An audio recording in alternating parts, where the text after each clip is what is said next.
Eh bien, j'ai envie de vous dire que l'enregistrement a commencé. Bonsoir! Bonsoir. Bonsoir. Oh là là! Cette semaine, Monsieur Série se paye du bon temps et a donc laissé les rênes du podcast aux mains de la bande de trublions que nous sommes. J'ai donc l'honneur de hoster le podcast de ce soir, mais je ne serai pas seule dans cette mission, puisque elle peut vous détailler l'historique de la trilogie du samedi soir tout en consommant une quantité astronomique de podcasts, et il y a même l'auteur du tube de l'été Clap Your Boobs, c'est Cécile. Bonsoir Cécile. C'est moi. Coucou. C'est la plus grande pipelette de ce podcast et parfois même sa connexion internet lui dit de se taire. De temps en temps, il crée un mot complètement aléatoire pour notre plus grande surprise, c'est Florian. Bonsoir. Et enfin, il a chopé le même syndrome que Florian peu après son arrivée dans le podcast. Les médecins se penchent encore sur son cas extrêmement rare, il s'agit de Grégoire. Bonsoir. Oui, j'aimerais bien qu'une infirmière vienne se pencher sur mon cas, si c'est... Voilà, je peux donner mon... Bref. Écoute, c'est bientôt C'était la Noël. blague de papa du soir. Voilà, bah oui, il faut des hommages. Non mais je vote pour, toujours. Petit ange parti trop tôt. C'est ça. Et bien, sur ces bonnes paroles, je vous propose de lancer le générique. Oh oui, enjaillons-nous.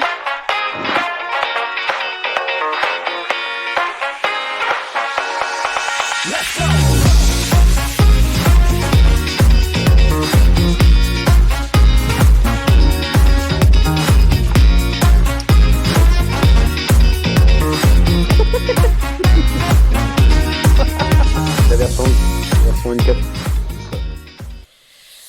Et cette semaine au programme, ce sera un format classique avec des actus, des recommandations et un quiz préparé par Florian.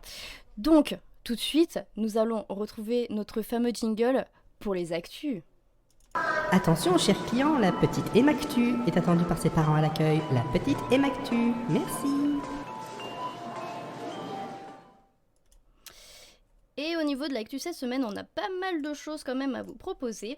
Eh bien, on va commencer avec Florian qui va nous parler probablement de la deuxième plus grosse série qui a été diffusée sur AMC. Je te laisse la parole. Ah, mais en fait, j'ai pas envie de faire mon Jean-Pierre Bacry, mais en fait, on est obligé de commencer par moi, en fait. Il y a personne qui peut commencer. Là, c'est quoi ce truc arbitraire de commencer par moi, absolument Eh ben, si tu veux, Ça s'appelle le Trello. on peut commencer par le plus gros succès de AMC avec du coup Cécile qui nous parle de The Walking Dead. Pourquoi on commence par moi Ça va pas du tout. Non mais déjà. Non, mais en fait, Agnès Jaoui, elle est pas aussi chiante, hein, donc ça marche moins que moi. Non, mais je pense que la majorité d'entre vous a vu la grande news. Donc, grand changement cette semaine dans The Walking Dead. Attention, spoiler, Rick Grimes a quitté la série. Donc, Andrew Lincoln a fait ses adieux à The Walking Dead. Oh là Mais là. c'est seulement ce que l'on croyait. Tintintin. Car même si tout le monde s'attendait à une mort du personnage dans cet épisode, alors je crois que c'est épisode 5 de la saison 9, corrigez-moi C'est ça. si je me trompe, parce que j'ai encore 2 saisons de retard. Hein. Non, c'est ça. Je me suis tout spoilé pour vous, les gens. Soyez heureux. Donc oui, tout le monde s'attendait à une mort du personnage, vu que l'acteur avait annoncé, tout le monde savait que cet épisode serait celui du départ de l'acteur. Mais en fait, non. Le personnage est toujours vivant, et ils n'ont rien trouvé de mieux que de se dire, on va faire 3 films pour raconter les aventures de Rick, tout seul dans son coin. Avec à la C'est plage. une bonne idée, hein? Ça donne envie. Tout le monde est content. Non, ils ont dit que le premier film ne devrait pas être diffusé dans très très longtemps. Et ils se rendent même compte, eux, que va peut-être y avoir un problème de trop plein. Peut-être que les gens vont en avoir marre et en avoir un peu trop de Walking Dead à un moment. Même eux, ils en ont conscience, mais ils le font quand même. Voilà. Il faut leur dire que le gavage d'oie, ça marche pas avec les spectateurs en fait. Bah, on peut faire du foie gras, mais C'est la période. Oui. Oui, c'est... Bon, bref. Donc voilà, pour moi, c'est une fausse bonne idée, hein, très clairement. Après, que le personnage soit pas mort, sachant que c'est un peu le héros et le pilier de la série, tant mieux. Mais si c'est pour qu'il vive en dehors de la série, perso, je trouve que ça sert à rien. Et deuxième, juste comme ça, deuxième, entre guillemets, erreur pour moi qu'ils ont faite, c'est que donc dans cet épisode 5, un deuxième personnage a disparu. Là, je vais pas vous dire qui pour pas spoiler. mais le personnage existe toujours dans la série, mais la personne qui joue ce personnage est partie, et ils se disent non, mais si ça se trouve, on va pouvoir récupérer cette personne plus tard. Donc le personnage, on ne sait pas ce qu'il devient. Ils l'ont mis dans un placard au cas où. Mais c'est ça, mais en fait, il n'y a pas de fin pour le personnage. Donc si jamais la personne ne revient pas, le personnage n'a pas de fin. En même temps... Alors qu'à côté, t'as le pilier du truc qui a une fin très bien écrite, enfin, de ce que j'en ai entendu. Les gens étaient très contents de l'épisode, etc. Mais tu te dis, si l'autre revient pas, c'est nul comme fin, quoi. C'est juste pouf, n'existe plus. Enfin, on sait pas où est cette personne. Mais c'est une bonne occasion, du coup, d'arrêter de regarder la série, j'ai envie de dire. Ah, mais moi, ça fait 2 saisons que je regarde plus. Mais tu as bien raison, j'ai arrêté bien avant, même, aussi. Non, moi, je voulais voir Negan, quand même. C'était une bonne raison. Est-ce qu'elle t'a laissé un bon souvenir, la saison 7, alors? La saison 7, donc c'est celle où il y a Negan, hein. Voilà. C'est ça? Je J'ai sais vu pas. 4 épisodes, je crois, ou 5. D'accord. Ah oui, donc tu as arrêté Ah Tu oui, n'as non, pas ça été m'a... jusqu'au 16e, en fait. Ah non. Ah si, attends, si, celui où il y a le massacre, si, j'ai vu.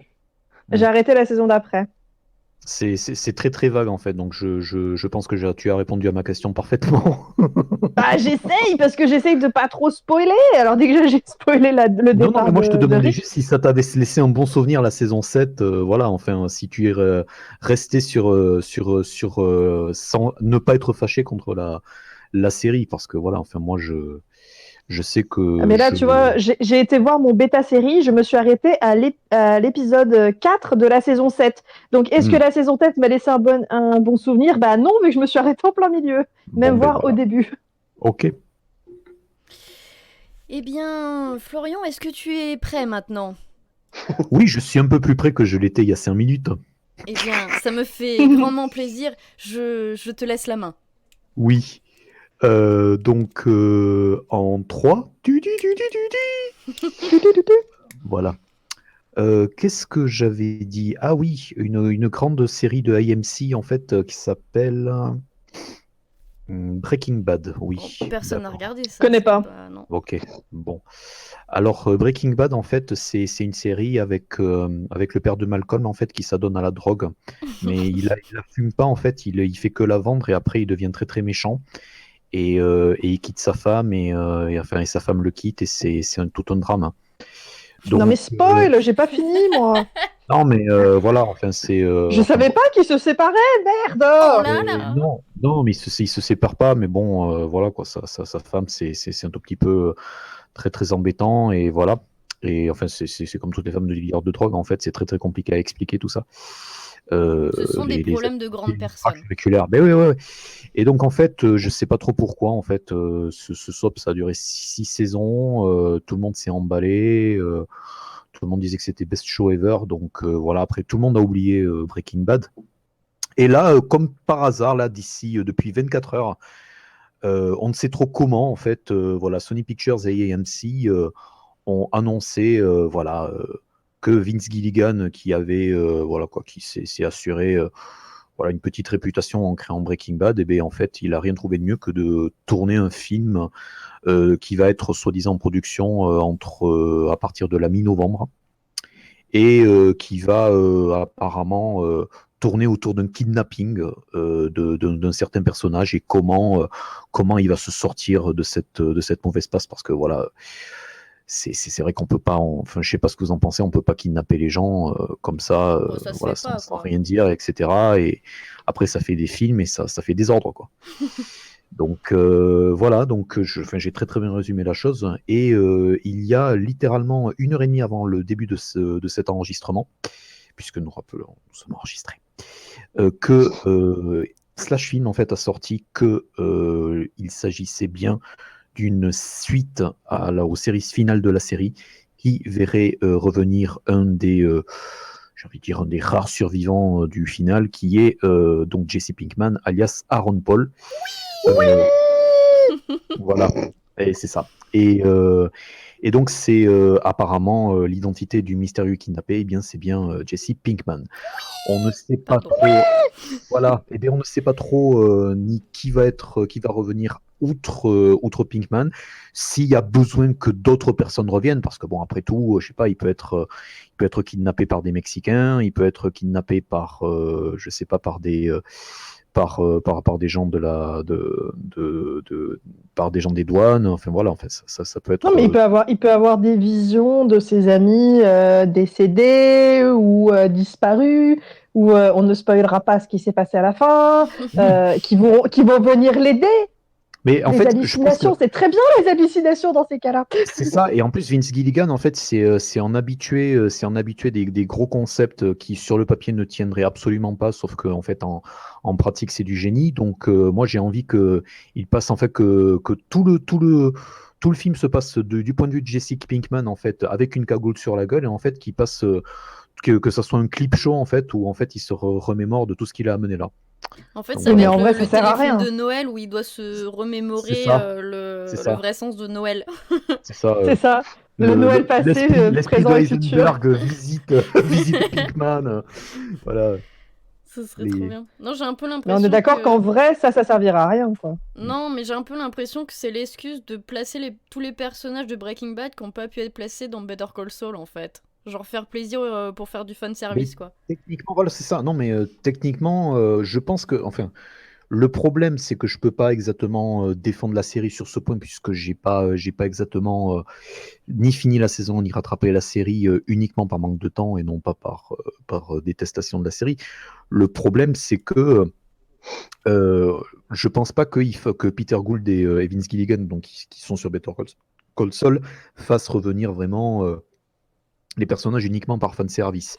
Ils essaient quand même de trouver un moyen de faire en sorte que ça éclaire un tout petit peu leur personnage, tandis que enfin, dans une série, on va dire lambda, faire du fan service, c'est voilà, juste ramener des personnages ou des acteurs juste pour faire un petit coucou avec et tout. Better Call Saul, enfin, techniquement, voilà, Saul Goodman et donc Sleeping Jimmy, en fait, Jimmy McGill, il a une longue vie avant même de rencontrer Walter White, avant de rencontrer même Gus Fring, puisque voilà, Gus Fring apparemment apparaît sur les dernières saisons. Voilà. Donc, moi, enfin, le problème que j'ai avec le film Breaking Bad, c'est ce que je disais donc hors antenne, c'est que s'il existe, c'est très bien, mais s'il n'existait pas, ça ne serait pas forcément plus mal.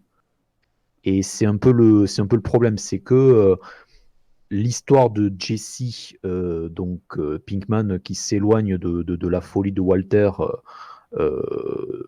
à la fin dans le tout dernier épisode, pour moi, c'est c'est peut-être une fin ouverte, mais c'est une manière excellente de conclure tout ton arc. Donc je vois pas l'intérêt de le retrouver, de retrouver quelqu'un qui de toute manière a suivi beaucoup de traumatismes. Parce que du coup, étant donné que voilà, on va retrouver Jesse Pinkman, je pense pas qu'il va être en train de flamber du cash à Las Vegas. Je peux me tromper, hein. Je pense que ça va être un film un tout petit peu dur à voir, quoi. Enfin, pas forcément plus dur que les dernières saisons de Breaking Bad, mais un tout petit peu dur. Donc. Et je vois aussi que du coup tu restes sur la même chaîne pour nous proposer deux nouveaux scénarios sur AMC. C'est génial, moi j'ai rien préparé dans ce podcast, c'est génial. Mais c'est pas grave, la totale improvisation est totalement approuvée. Ouais, c'est ça, et c'est Fallait surtout préparer qu'en fait... des trucs. Oui. Touriste. Oui. Mais du coup, je vais juste reprendre. Voilà. Pendant ce temps-là, une petite musique d'ascenseur. Non, c'est bon, je suis prêt. Donc AMC, effectivement, n'a pas commandé de nouvelles séries, mais se rapproche de commander de nouveaux projets. Puisque depuis 2 ans, figurez-vous que AMC, ils n'ont plus envie de commander des séries à tir-larigot comme Netflix. Et donc AMC a commandé, a ouvert des writers' room, donc des pools de scénaristes qui vont travailler très dur sur des scénarios pour 2 nouveaux projets qui sont respectivement Rainy Day People et Kevin Can Fuck Himself. Et non pas Go Fuck Himself, il y a une distinction. Non, Kevin mais can wait to go fuck himself. C'est ça. comme ça. c'est un crossover. Kevin can go clap his boobs. Et voilà, je replace dans la mythologie de Monsieur Serine Friends. Donc, Lenny les People, c'est quoi? Eh bien, c'est le retour des deux créateurs de Halt and Catfire, qui sont Chris Cantwell et Christopher C. Rogers, les producteurs de Breaking Bad, qui sont Melissa Bernstein et Mark Johnson. Et de quoi ça parle? Eh bien, en fait, il s'agirait d'un drame dans un centre de réhabilitation, en fait, un tout petit peu un centre de cure psychologique. Et c'est surtout un centre qui est familial et qui se focalise sur le personnel de ce centre et surtout il se focalise sur un demi-siècle de vie de ce centre. Donc c'est pas vraiment en urgence en fait, on suit au jour le jour. On va suivre apparemment l'équipe et le traitement de patients qui sont des récurrents de ce centre pendant des années et des années et des années. Donc voilà, l'ambition elle est là. Et quant à Kevin Go Funk himself, c'est produit par Working Title. Donc Working Title, pour les gens qui ne savent pas ce que c'est une compagnie très très en vogue, enfin qui a eu beaucoup de succès du cinéma indépendant anglais, pardon. Qui ont produit notamment Coup de foudre à Notting Hill, qui ont produit énormément de comédies avec Hugh Grant et qui avaient notamment monté il y a 2 ou 3 ans leur division télé, et ils ont produit notamment la Gypsy avec Naomi Watts, je ne sais pas si vous vous souvenez. Ouais. Voilà. On a vague souvenir, ça a pas. Voilà, mais je Pas pense que vu. c'est ça. Je pense que c'est fait pour ça, Gypsy. Je vais laisser en vague souvenir. Eh bien, en fait, donc, ils produisent cette comédie avec Rashida Jones et Will McCormack, qui, eux, par contre, ont produit déjà Close l'année dernière pour TNT et A to Z, un tout petit peu plus avant, avec Ben Feldman et ma chérie Christine Milioti. C'était trop bien. Voilà, mais ça a été annulé. Je veux la Et- lettre Z, merde. Voilà. Et en fait, le concept est assez.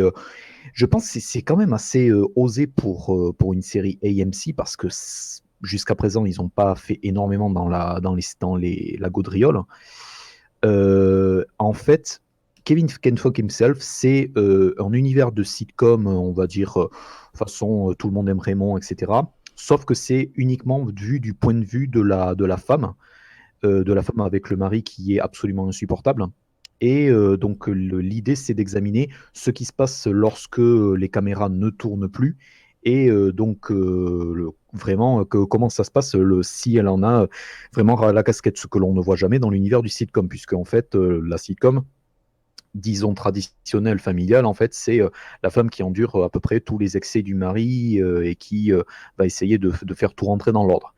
Donc en fait, ça serait un mix entre ça me rappelle, vous savez, un peu l'épisode de Scrubs qui est My Life in Four Walls. Vous vous souvenez? Non. En fait, mais si, c'est l'épisode en fait où ils sont, où ils parodient les sitcoms multicaméra traditionnels. Vous savez, c'est les espèces de la parodie de sitcom qui a été faite dans Scrubs. Nope. On est Comment ça, tellement nope? mauvaise supportrice, quoi. Mais j'ai vu Oh. Scrubs une fois en entier, mais c'est tout, quoi. Et j'en garde un souvenir très vague. Donc voilà, donc il y a eu 2-3 expérimentations sur 2-3 séries en fait où ils ont essayé de montrer l'envers du décor d'un univers de sitcom, et donc là c'est littéralement le concept. Donc on ne sait pas si ça va être recommandé, on ne sait pas quand est-ce que ça arrive, mais voilà, ça me paraît quand même super prometteur. Et un dernier point, donc cette espèce de méthode, donc de commander un maximum de scénarios pour développer la série avant de la commander, mais ça a marché pour Nosferatu, et ça marchait aussi pour Lodge 49. Et Nosferatu, ça n'a pas encore été diffusé, et ça va être avec Zachary Quinto. Oh, Ouais. je vote Eh oui. pour. Bien, bien, bien. Est-ce que Grégoire est toujours parmi nous?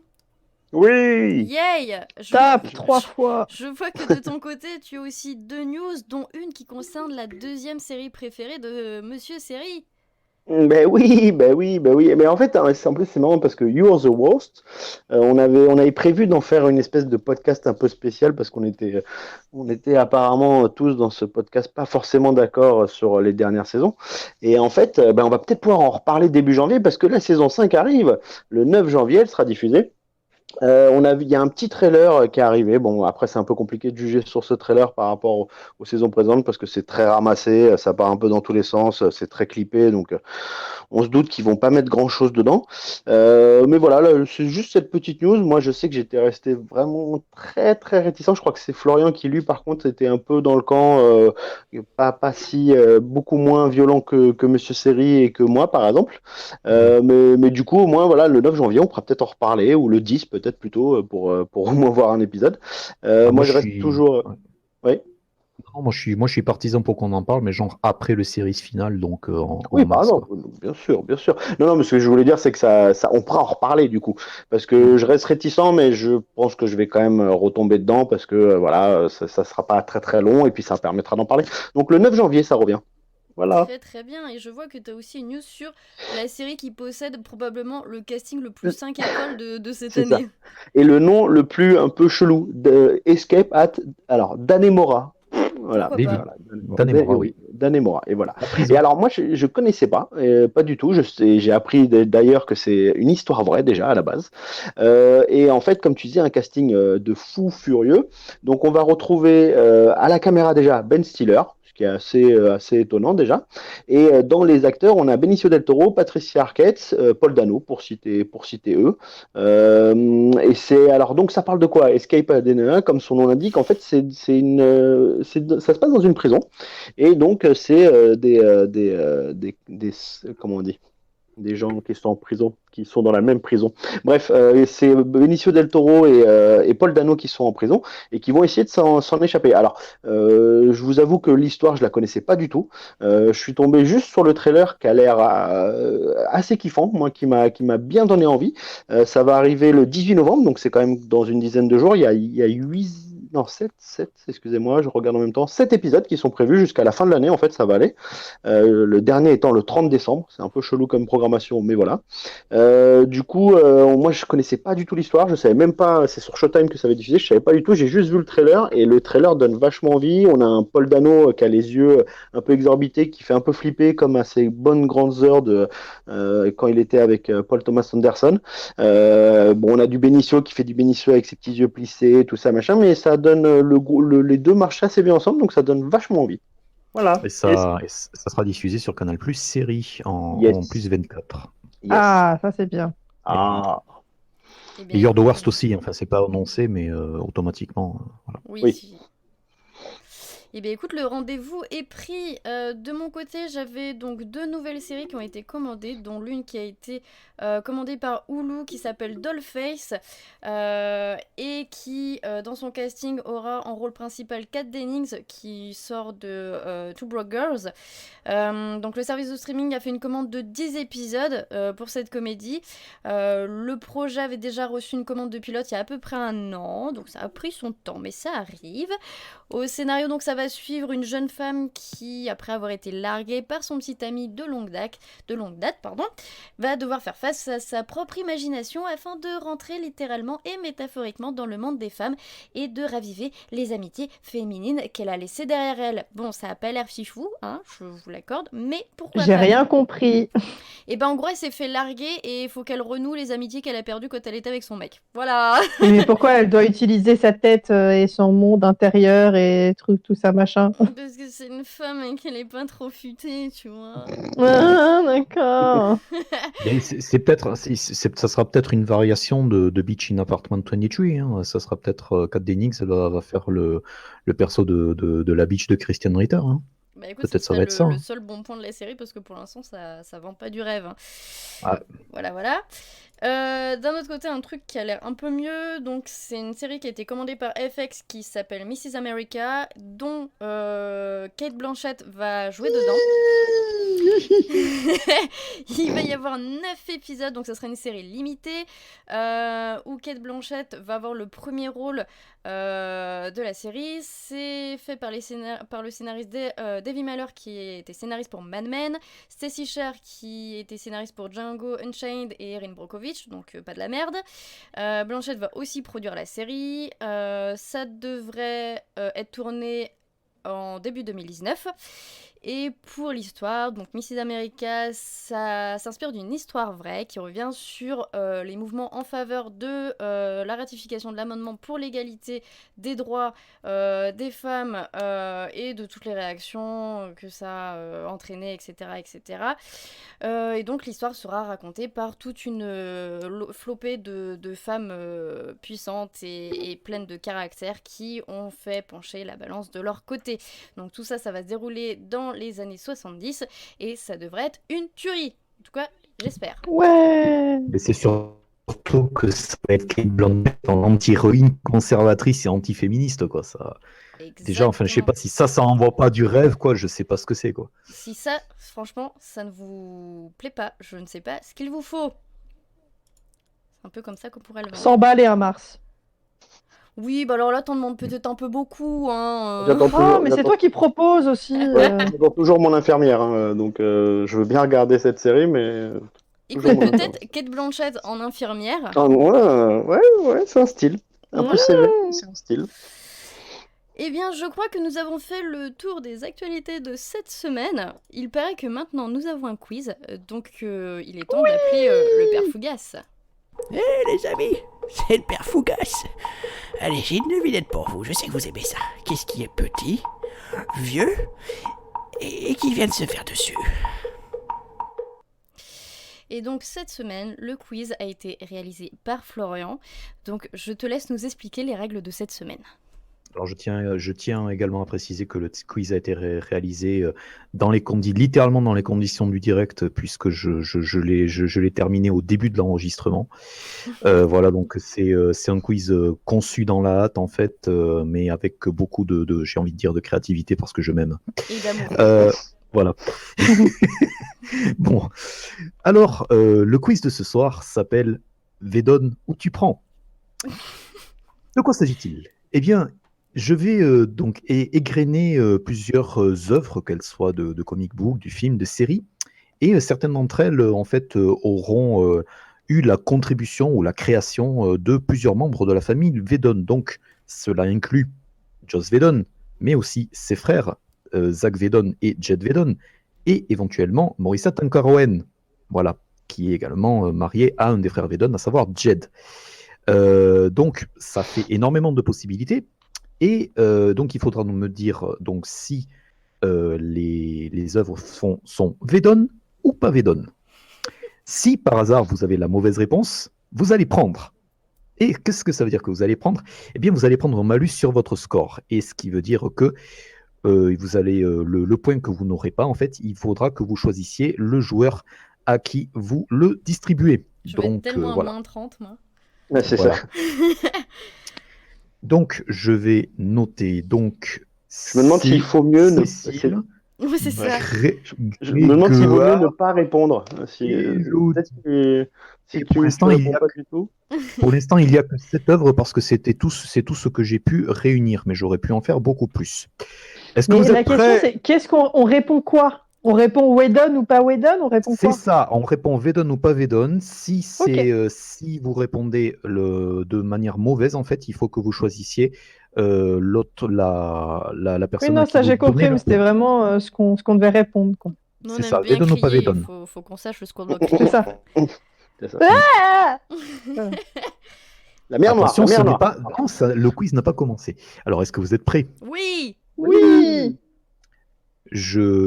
Donc, top. Dollhouse. Whedon. Whedon. J'ai entendu Cécile en premier, donc Cécile a la bonne réponse. C'est effectivement une série créée par Joss Whedon. Alors, attendez que je finisse la proposition avant de crier. Wonder Woman, la série de 2013. Pas Whedon. On sait rien du tout. Et Grégoire a raison pour l'instant, c'est un point Cécile, un point Grégoire. Effectivement, la série a été créée qui a été abandonnée, a été créée par David E. Kelly et non pas Joss Whedon, qui par ailleurs a bossé sur un film abandonné de 2005. Dr. Horrible. Dr. Horrible. Bah, Vedon. Whedon. Elodie Ah, mais a t'as mal raison, il prononcé s'agit bien. aussi. Je me suis repris. Oh, Je me très suis bien. repris et je n'entends pas les remarques de. Je suis désolée, Docteur je n'entends- Alger, les docteurs. Je n'entends pas les remarques de Horrible. Cécile, en fait, ça doit être la connexion. Donc, Elodie marque un point, donc c'est égalité, un point partout. C'est Drop sérieux. Dead Diva. Pas Vedon. Whedon. Donc, c'est Elodie qui a dit pas Vedon d'abord, et Elodie a pas raison, puisque Drop Dead Diva a compté parmi ses scénaristes Maurice Tankaroen et Jed Vedon. Et Elodie va donc choisir à qui elle distribue son point. Et bah, du coup, Qu'elle a Cécile, perdu. puisque- J'avais dit Whedon. Bah voilà, du coup, je te le donne. Voilà. Donc, Ah, c'est Deux- gentil. mais- 2 points Cécile, 1 point Grégoire, Ouais. 1 point Elodie. Il reste 3 propositions avant que je m'endorme. Deadwood. Ah, Whedon. Et Grégoire a raison. 2 points pour Grégoire. Effectivement, il n'y a pas de Vedon sur le staff de Deadwood, mais ça aurait pu. Serenity.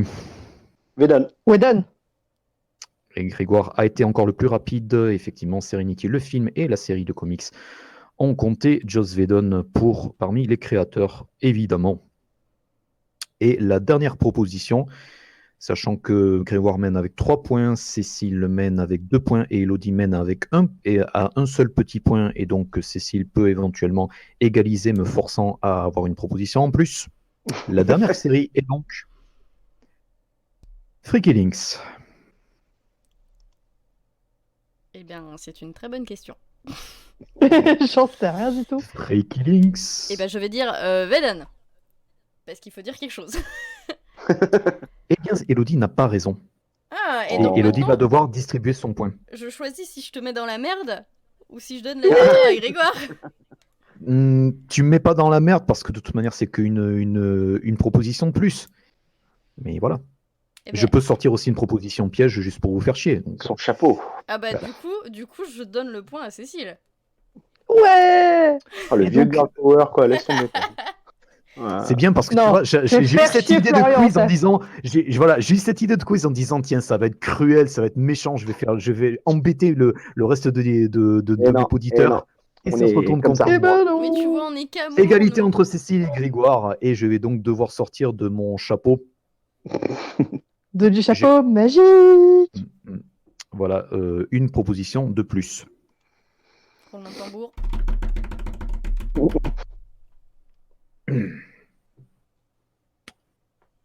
Ça, c'est embêtant. Nous allons refaire notre petite musique d'ascenseur. Et la proposition finale est Rosanne. Pas Whedon. Cécile a dit pas Whedon et personne n'a dit rien. Cécile n'a pas raison. Cécile va donc voilà. distribuer un point. Ah, Elodie. Je déconne. Voilà. Je déconne. À Greg, évidemment. Voilà, donc Greg, grâce à la distribution de Mais points, moi, je le redonne à Elodie. Non, Voilà. je déconne.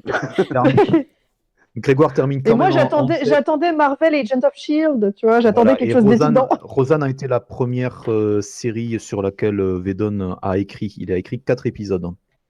Eh bien, Grégoire, toutes mes félicitations. Joss, évidemment. Bravo. Et merci beaucoup, Florian, pour ce quiz Ouais. fait à la dernière minute, mais que ça se voyait pas du tout. Merci de rien. Eh bien, il est temps de passer aux recommandations et il paraît qu'il y a un acteur qui aimerait bien nous faire un petit message. Ah si, c'est Rocco. Quand je fais pas des paroles, je fais des jingles pour des podcasts. Et voilà. Bon, c'est les recommandations. Ciao. Et donc, du coup, Greg, comme tu as gagné le quiz, je te laisse la victoire de parler en premier et tu as choisi donc de nous parler de Homecoming. Yes, Homecoming, on en avait parlé il y a quelques podcasts en termes de news, parce qu'on avait la date de sortie de cette nouvelle série qui a été diffusée, enfin qui a commencé sur Prime Video. C'est une série de 10 épisodes, c'est un thriller psychologique, comme on aime l'appeler. C'est avec, pour resituer, c'est avec Julia Roberts, c'est principalement dirigé par Sam Esmail qui était bien sûr, qui était sur Mister Robot. Je précise ça très vite parce que dans Homecoming, moi j'ai vu les 2 premiers épisodes, c'est des épisodes qui sont assez courts pour le coup, qui font une trentaine de minutes. On remarque très vite sa patte et son style et on trouve des codes de Mister Robot. Voilà. Donc ça parle de quoi rapidement? En gros, Julia Roberts c'est une thérapeute qui reçoit dans un centre qui s'appelle le centre Homecoming, qui reçoit en fait des anciens combattants qui essayent de se réhabiliter, qui essayent de réapprendre les choses. Parfois ils réapprennent tout simplement à déposer un CV, ce genre de choses. Et en fait, en parallèle, on est un peu dans le futur. Et on voit en fait Julia Roberts qui est dans un diner, qui est serveuse. Et il y a un homme qui vient lui interroger sur ce qui s'est passé là-bas, sur certaines choses. Du coup, au début, elle veut pas trop répondre et tout ça. Donc on se doute qu'il s'est passé quelque chose. Et c'est un peu cette montée un peu tranquillement, cette montée un peu en puissance. D'un côté, on est dans ce homecoming avec ces anciens militaires qui, pour la plupart, ont vécu 2, 3 tours en Afghanistan, à gauche, à droite, et qui ont, ça, pour la plupart, des syndromes, qui ont été un peu sélectionnés pour être dans ce homecoming. En fait, c'est un centre qui est un centre privé, et on ne sait pas trop ce qui s'y passe au début. Il y a une esthétique assez forte. Très justement qui ressemble un peu à celle de Mister Robot. Et ce qui différencie un peu aussi de Mister Robot, c'est plutôt par contre le rythme. On est vraiment sur quelque chose qui monte vraiment petit à petit. C'est vraiment dans la narration, c'est pas de l'explosion, c'est pas explosif, c'est au contraire, c'est pas une guerre. On n'est pas dans un truc de guerre, on est vraiment dans un truc qui monte au fur et à mesure.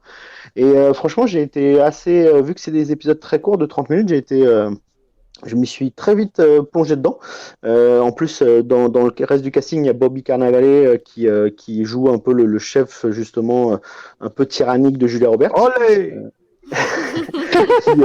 Du coup, on le voit un peu. Il est souvent pas, il est pas là et puis il est un peu en mode très américain. Faut faire du chiffre, faut faire du chiffre, faut faire du chiffre. Elle, de l'autre côté, elle est en mode faut s'occuper des patients, c'est important. Le syndrome post-traumatique, c'est pas cool, tout ça, machin. Donc voilà, donc c'est franchement, moi je me suis vraiment pris au jeu. Il y a plein d'acteurs que je connaissais pas vraiment qui jouent des militaires.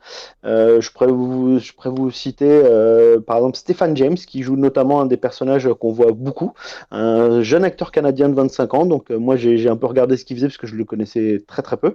Et il a joué dans Degrassi, il a joué dans quelques petits films. Voilà, moi que je ne connaissais pas, mais c'est plein de bons petits acteurs qui du coup jouent ces militaires. C'est assez oppressant à certains moments, l'esthétique est vraiment très oppressante. On a à certains moments, on est vraiment proche de certaines séries. Moi, ça m'a rappelé à certains moments, justement Mister Robot bien sûr, mais ça m'a aussi rappelé, j'arrive pas à me rappeler, la série Légion, dans le côté un peu, vous savez, dans Légion, je sais pas si vous l'avez vu, on est beaucoup à l'intérieur et on se sent parfois un peu oppressé par tout ce qui les entoure, les personnes un peu en costume et tout ça. Là, ça donne un peu aussi cette impression. Quand ils sont à l'intérieur de ce centre Homecoming, on sent comme eux un peu les murs qui se rapprochent d'eux. Et du coup, un peu comme eux, il y a des moments où on a juste envie de pouvoir sortir, de pouvoir exploser. Mais en fait, ces anciens militaires, et ben, justement, c'est des vétérans et on leur donne pas trop le choix, on leur donne pas trop l'autorisation d'exploser, justement. On a un peu peur, on les confine, justement. Et c'est un des thèmes très intéressants et qui est hyper intéressant aux États-Unis sur les anciens. Qu'est-ce qu'on fait de nos anciens militaires qu'on a envoyés un peu comme chair à canon? Ça existe un peu moins en France, mais ça existe aussi quand moi j'ai des amis qui sont militaires et qui vivent aussi un peu ces problèmes-là, c'est-à-dire la dépression, la fatigue, ce genre de choses, et ben là c'est très très bien retranscrit et un peu comme eux, on les sent un peu mis à la marge et franchement c'est hyper foisonnant alors que c'est des petits épisodes de 25 minutes et moi j'en ai vu que 2 et je pense qu'après le podcast je vais continuer. Voilà. Oh. Voilà. Est-ce que tu es le seul dans l'équipe à avoir regardé Homecoming? Car je suis Pas moi. Je suis le seul dans l'équipe à avoir pris Amazon gratuit pendant un mois. Ah non, j'ai Amazon de base, mais je savais même pas que ça existait et que ça arrivait sur Amazon. Donc. Ouais, je t'avoue que Bah, moi ouais. c'est sur ma liste et que dès que j'ai fini la dernière saison de Man in the High Castle, j'attaque avec ça. Bah, ouais. Bien, bien, bien. Et Cécile, toi, c'est pareil, tu as commencé une série que j'ai mis aussi sur ma liste, mais que je n'ai pas eu le temps de commencer. Donc, il s'agit de Tell Me a Story. Oui, tout à fait. Racontons-nous des histoires. Alors, Tell Me a Story. Ta, ta, ta, ta. Donc, Tell Me a Story, c'est donc une série qui vient tout juste de commencer sur CBS All Access. Et qu'est-ce que ça raconte, dis donc? Eh bien, oui. c'est une... Mais oui, on se le demande. Donc, c'est une revisite des contes assez connus. Donc, on a Le Petit Chaperon Rouge, on a Les Trois Petits Cochons et on a Hansel et Gretel. Mais dans un contexte entièrement réel. On n'est pas du tout dans Once Upon a Time où on va avoir... en fait, c'est des personnages de contes de fées qui ont des pouvoirs, mais en fait, ils ont oublié ou quoi. Non, non, non, non. On est vraiment dans un contexte ultra réel. Et d'ailleurs, je ne sais pas si à un moment, ça va dériver ou pas. Mais par contre, dans ce pilote, on a énormément de clins d'œil pour nous dire, bon, bah, ça, c'est le petit chaperon rouge avec sa grand-mère. Ça, c'est les trois petits cochons. C'est vraiment très appuyé, très insisté. Si t'as pas compris, c'est vraiment que ça va pas. Hansel et Gretel, c'est un peu plus léger, mais vu leurs prénoms et qu'ils sont frères et sœurs, tu comprends vite. Je te laisse terminer, mais en fait, je m'attendais à peu près à tout ce que tu décris, parce que je crois que tu as oublié de préciser le nom du créateur de la série. Je ne saurais pas te dire qui c'est, donc dis. Ah, ben c'est Kevin Williamson, notre ami Kevin Williamson, qui a, dans la dernière série qu'il a apparemment créée pour CBS, c'était l'inoubliable Stalker avec Dylan McDermott. Ouh là là. Et Oui, bah, j'ai pas vu, donc. Ah, mais c'était un très très grand moment, et donc il a également écrit des chefs-d'œuvre de subtilité comme Scream et toutes ces suites, et qui a aussi co-créé Vampire Diaries, je crois, non? Ah oui, ça, oui, d'accord. Mhm. Là, en fait, le truc, c'est que ça se veut horrifique. Donc moi, j'ai commencé la série en me disant, ah, une série horrifique, c'est vraiment pas du tout mon style, mais je vais tenter parce que je vais vous faire un peu après la liste des personnes qui jouent dedans, et j'en connais quand même pas mal. Donc c'est pour ça que c'est plus ça qui m'a tenté. Et l'idée d'un Once Upon a Time un peu plus adulte. Mais en fait, pour l'instant, ça fait pas peur. Vraiment pas. Le contexte est sombre. Ils mettent des scènes de cul à tire-larigot parce que, comme ça fait adulte. Oui. Mais juste, on s'en fout. Après, Non, on commence par... Pardon. Oui, vas-y. Non, moi j'aime beaucoup que Williamson ait expliqué qu'en fait il se sentait trop à l'étroit avec les conventions de network, et que voilà, être sur CBS All Access, ça lui permettrait de se lâcher. Donc c'est ça. De tout ce que tu me décris, en fait, je voyais le truc venir. Non, le truc que j'ai apprécié, c'est qu'on commence sur Paul Weasley en caleçon. Et ça fait très plaisir. Donc, pour ceux qui ne voient pas qui est Paul Weasley, c'est donc Stephen dans Vampire Diaries. Et d'ailleurs, tout ce genre de série se retrouve parce que donc, on a Paul Weasley qui était dans Vampire Diaries, Daniel Campbell qui jouait Davina dans The Originals. On a Dania Ramirez qui jouait Cendrillon dans la dernière saison toute pourrie de Once Upon a Time. On a... C'était pas aussi la sœur qui pleurait des yeux dans Heroes, non? La sœur Latina? Oh la vache, oui. T'as vu? Eh ouais. Oh, Merde, Camoulox. Ah ouais, c'est flippant. Ah, mais ça me serait pas revenu. Mais en fait, non, mais c'est la saison 2. Et la saison 2, je ne l'ai pas vue en entier parce que c'était une purge. La saison 2 d'Heroes. La saison 1 et 3 sont très bien. J'ai survécu Mais à la toute 2, la faut saison pas la 1. regarder. Ah oui, Il a c'est pleuré, Maya d'ailleurs. dans Heroes. Oui, Oh, tout à j'ai fait. pas survécu, Heroes. Ah la vache. Il y a aussi un autre de Once Upon a Time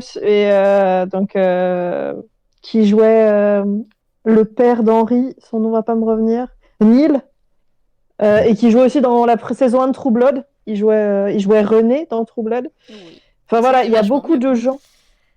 Oui, c'était mieux. Surtout la saison 1 était pas mal de True Blood. Ouais. Mais donc voilà, on a quand même beaucoup de gens de séries teen, fantasy, fiction.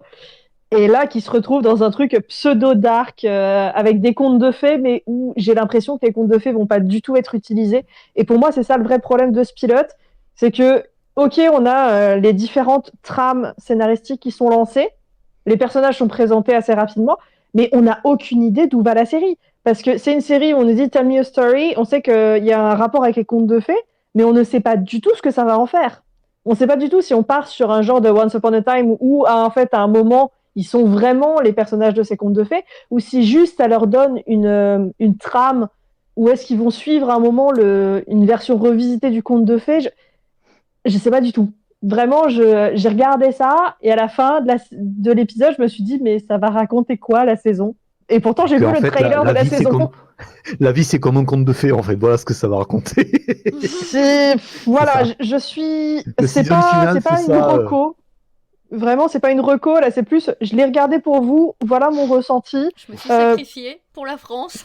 C'est ça. Voilà, je me suis sacrifiée. En plus, très clairement, C'est une c'est recolle, ultra en fait. convenu. Les différentes trames sont ultra convenues. On voit le plot twist arriver à des kilomètres pour chaque trame. Enfin, franchement, il y en a une 5 minutes avant, j'ai fait bon, bah ok, bah toi tu meurs, hein. Allez, salut, hein, c'était sympa de t'avoir connu. Toi, tu Voilà, il y en a une, c'est un copier-coller de Pretty Little Liars du pilote, mais vraiment, c'est les mêmes scènes avec les mêmes enjeux. Ça pose problème, quoi. Voilà, pour moi, c'est vraiment des séries, un regroupement de séries teen, avec en plus des acteurs qui ont joué dans des séries teen, Le menu pour faire best-of. une version un peu plus adulte, parce que bah voilà, ils ont tous grandi, ils ont tous vieilli, et ils se disent le public a dû vieillir avec eux, donc on va pouvoir avoir un public intéressé. Mais voilà, moi je sais pas où ça va, et je vais continuer par curiosité, en espérant que ça va J'aime être me faire vraiment. mal, car j'aime me Non, faire et puis je me dis, on va peut-être vraiment partir sur le côté thriller psychologique que là j'ai pas ressenti, parce que vraiment, très clairement, j'ai pas eu peur une seule seconde. Mais voilà. Ah, et si, quand même, il y a Kim Cattrall en grand-mère. C'est très bizarre. Ouais. Kim Cattrall, donc de Sex and the City, pour ceux qui ne voient pas. Et ouais, non, la voir en mère grand, c'est bizarre. Et bah du coup, j'ai plus du tout envie de le regarder. Voilà, ça, on enlève de la liste. Mais ça t'en fait une de Il y a moins juste sur la liste. d'ailleurs, enfin, je suis peut-être Grégoire, pardon. Oh là là, Oh là, C'est pas le petit Grégory, merde. c'est le petit Greg le Grégory. millionnaire. Greg. Oh, le Greg. boulet, quoi. Je sais Le pas si petit Grégory est Grégoire demandé à l'accueil. a déjà testé, mais est-ce que vous avez maté $1, qui est la précédente série Oui. qui a été lancée sur CBS All Oui. Access, et ça vaut quoi? Est-ce que vous avez continué? C'était long. Ouais, exactement. C'était C'est bien résumé, ouais. C'était genre je veux pas revenir, on voit pas où ça venir, où ça veut, J'ai où ça regardé veut en le venir. premier épisode et j'avais pas envie d'y retourner parce que déjà, ils Ouais. mettent tout un épisode pour installer ce qu'un épisode des experts aurait installé en 5 minutes, tu vois. Et Ah. les personnages sont pas spécialement intéressants, c'est hyper cliché, il y a rien de vraiment surprenant. Et tu dis, bah ok, en fait, finalement, ça va finir un peu comme un procédural, mais avec qu'une seule affaire pendant une saison. Et c'est. Enfin, il n'y a rien d'intéressant en fait, c'est hyper classique dans le thème. La mise en scène, elle a rien de folichonne et. Non, il se Tout passe ça rien. pour ça, quoi. En fait, c'est tout ça pour ça. C'est-à-dire que moi, j'en suis sorti. Et là, tu vois, tu viens de me parler et j'ai déjà oublié la moitié des trucs parce que ça m'est passé vraiment.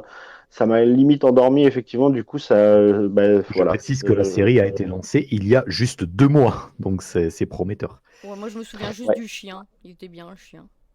Moi, je me rappelle de la gamine, mais c'est tout. Enfin, voilà, Oui, chez c'est... nous. Ou du gamin. Je sais même plus quel était Non, son c'était une sexe. gamine, mais je serais incapable de me ressouvenir de sa tête, tu vois. Non, mais avec le père qui travaillait et tout. Non, ouais, effectivement, en plus, c'était grossier sur certains persos. T'avais juste envie de passer à la scène d'après, mais la scène d'après, elle était 10 minutes après, donc t'es là, tu fais waouh. Ouais, non, c'était Voilà. c'était pas. C'est long. Ça vaut pas même pas $1. Oh là là là là Ah là là. Voilà, enchaînons. Enchaînons sur cette bonne blague. Ah oui, enchaînez-moi. Ouh là là. C'est toi qui vas finir par faire l'infirmière en fait. Et de ton côté, du coup, Florian, je vois que tu te diriges vers le pays de la country.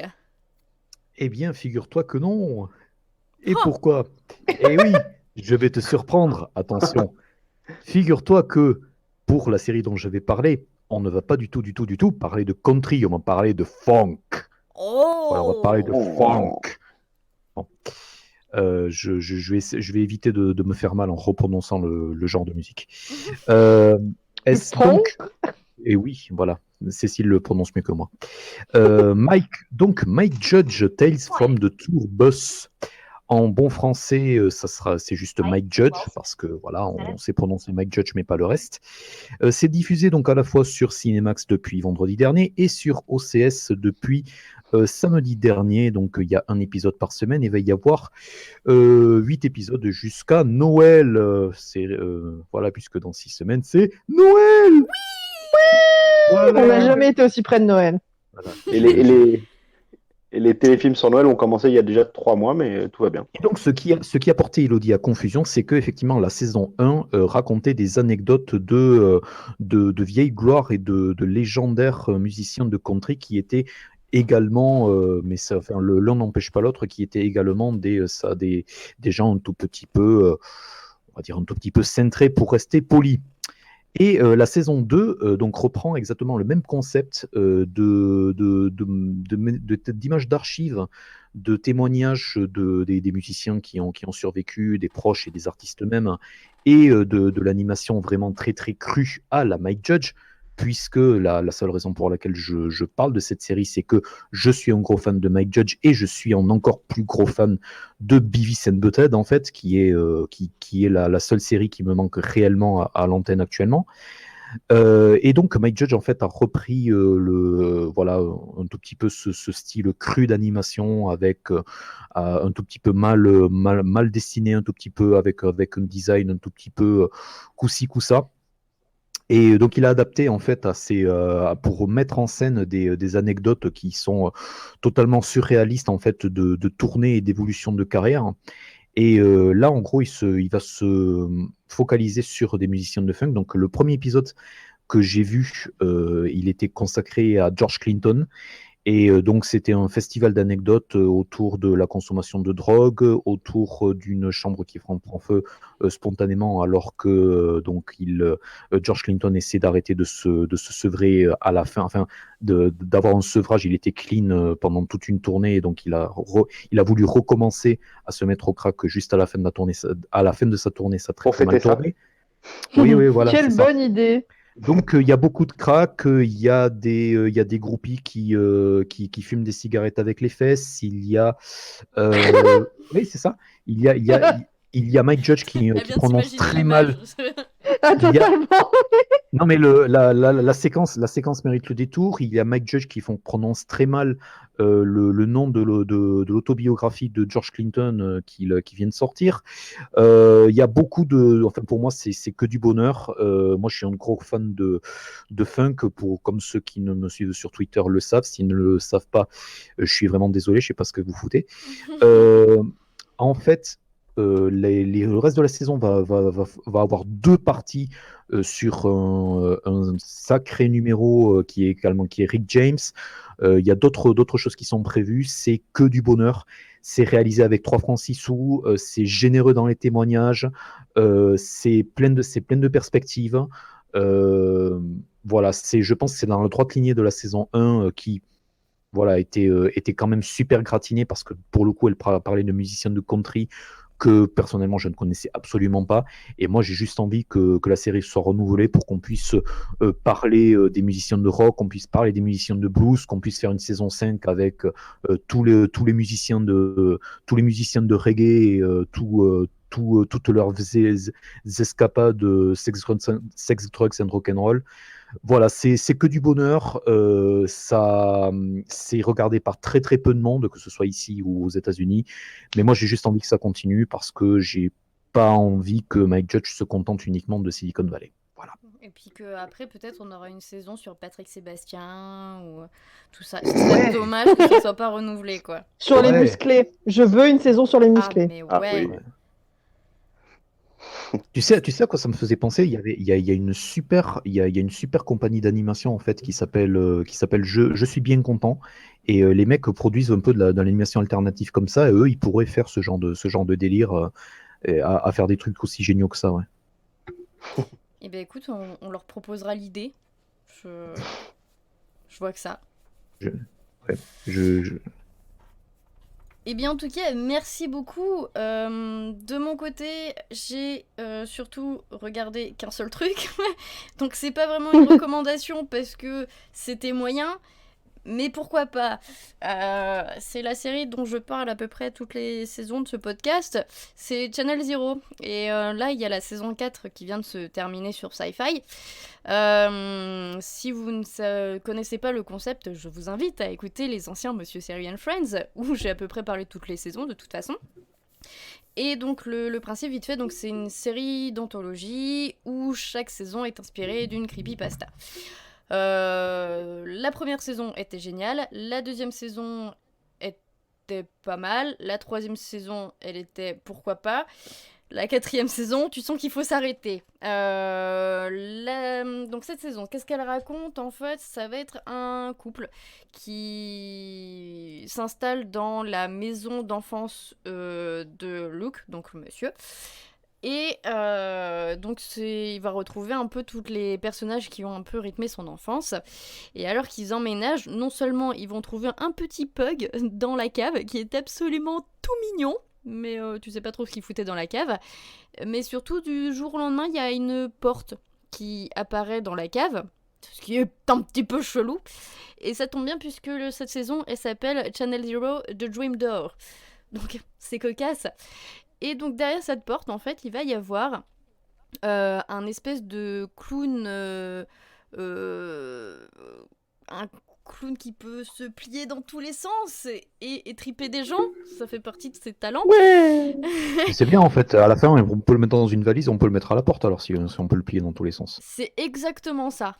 C'est génial. Ouais.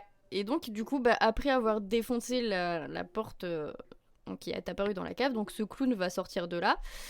Et va commencer à buter des gens, mais des gens qui sont très proches du coup de, je sais plus comment elle s'appelle, Jules, donc la femme de Luke, et ils vont commencer à trouver ça chelou parce que, je veux dire, c'est un clown quoi, qui tue des gens, et puis qu'après il fait un petit numéro pour dire hey, tada! Et d'ailleurs, C'est un peu comme Cyril Hanouna quoi.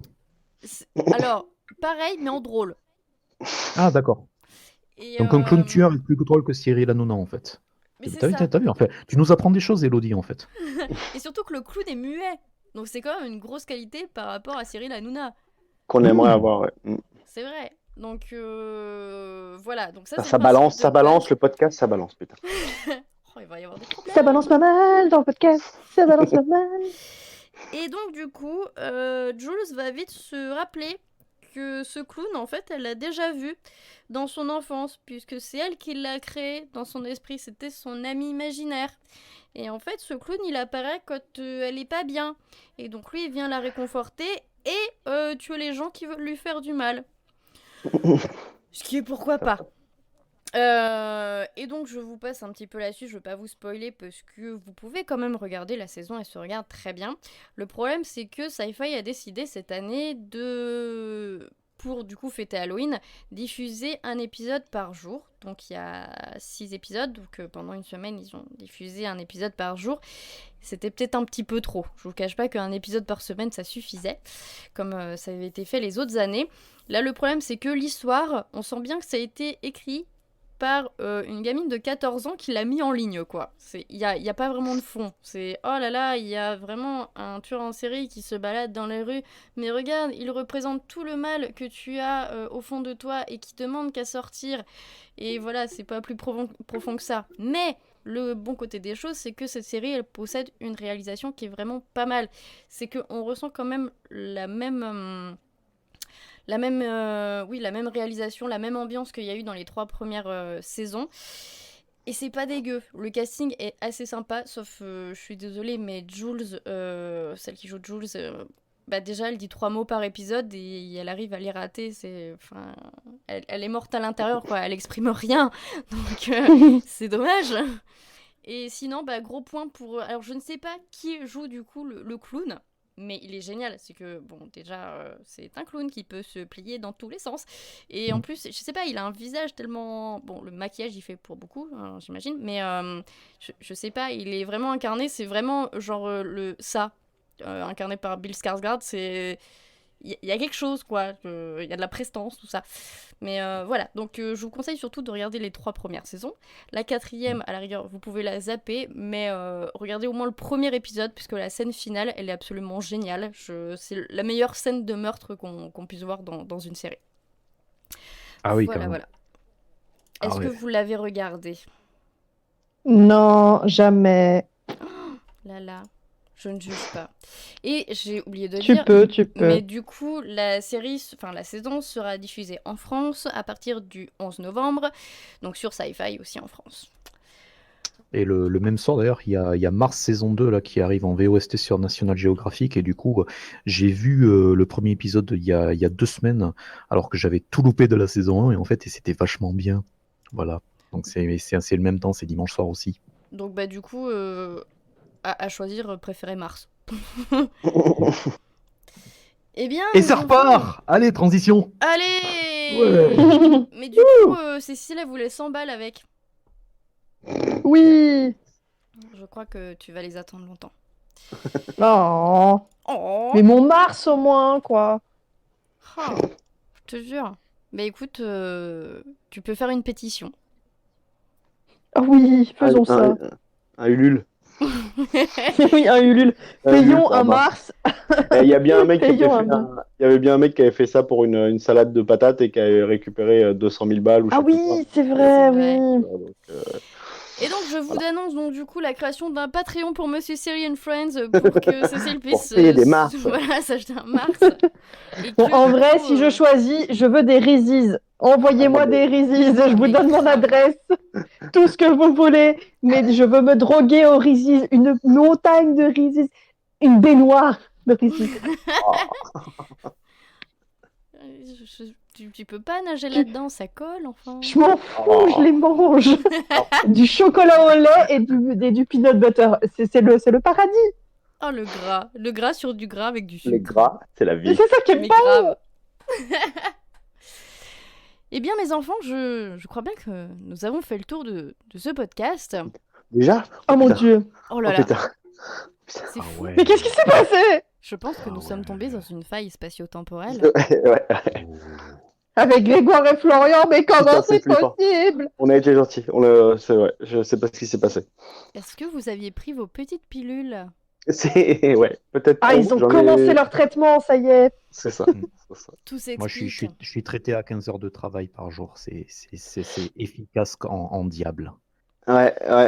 Ça aussi, moi aussi, ça m'a fait un peu le même effet qui se coule là, ces derniers jours. Donc je pense que ça joue beaucoup. Faut nous faire travailler. Faites-nous travailler. Donnez-nous du boulot. Et puis voilà, on est gentils après. On est tout doux. Non, comme moi des j'avoue amis. que mon traitement, c'est un ordinateur qui ne fonctionne plus, donc très peu d'accès aux séries. C'est ça. Cécile, je crois qu'on a trouvé leur point faible. Ils fatiguent au bout d'un moment. La kryptonite. La kryptonite. Le travail, c'est ma kryptonite. C'est ça. Eh bien, il me semble que il est temps de passer au mot de la fin, Cécile. Ordinateur. Florian, Pliable. d'accord. C'est pas mal pliable. Patriote, parce que c'était la deuxième série avec laquelle j'hésitais ce soir, parce qu'il y a la saison 2 qui commence le 9 et que c'est trop bien. Et que j'ai eu accès au premier épisode et c'est trop bien comme série sur Amazon. Regardez, c'est trop bien. Et apparemment, les critiques américaines qui vont commencer à sortir sont super dithyrambiques. Cool. Wow. Dis-tu quoi? Dithyrambiques. Tu sais, c'est le truc pour boire, je crois, c'est quand tu mets Non, l'alcool, c'est le dithyrambique, le pic, là, tu le sais, truc. c'est le stylo. Voilà. Ah, ouais. Ah, ça tire mais oui, sur parce un qu'ils sont bic. journalistes. Ok. Ils sont journalistes, ils écrivent avec un Non, ça, c'est dithyrambique. Avec des bics. Non, c'est la voiture, ça. Non, ce à quoi tu penses, c'est la La buick. saxobique. La saxobique. Oh, C'est ça. la saxobique. Et pour ma part, du coup, ce sera ascenseur. Vous êtes arrivés. Musique d'ascenseur. Tum, tu, tu, tu, tu, tu, tu, tu. Un jour, on fera ce spécial musical C'est ça. Eh ben, avec tous les génériques à la bouche. c'est ça. Je me prépare. On va faire ses vocalises. Écoute, Riverdale a bien fait un épisode musical, on peut le faire aussi. J'ai peur. En tout cas, merci à tous les trois d'être venus ce soir. Bravo. Merci aux auditeurs de rester avec nous et de nous supporter. N'hésitez pas à partager, liker, mettez-nous des étoiles. Surtout que maintenant, Des on est commentaires. sur Spotify. Des pouces. Ouais, Pardon. mettez des pouces, mais pas n'importe où. Le consentement, c'est important. C'est vrai. Donc du coup, puisque nous sommes enregistrés, je vous souhaite une bonne journée, une bonne soirée, une bonne matinée, une bonne nuit. Et surtout, Bonne vie.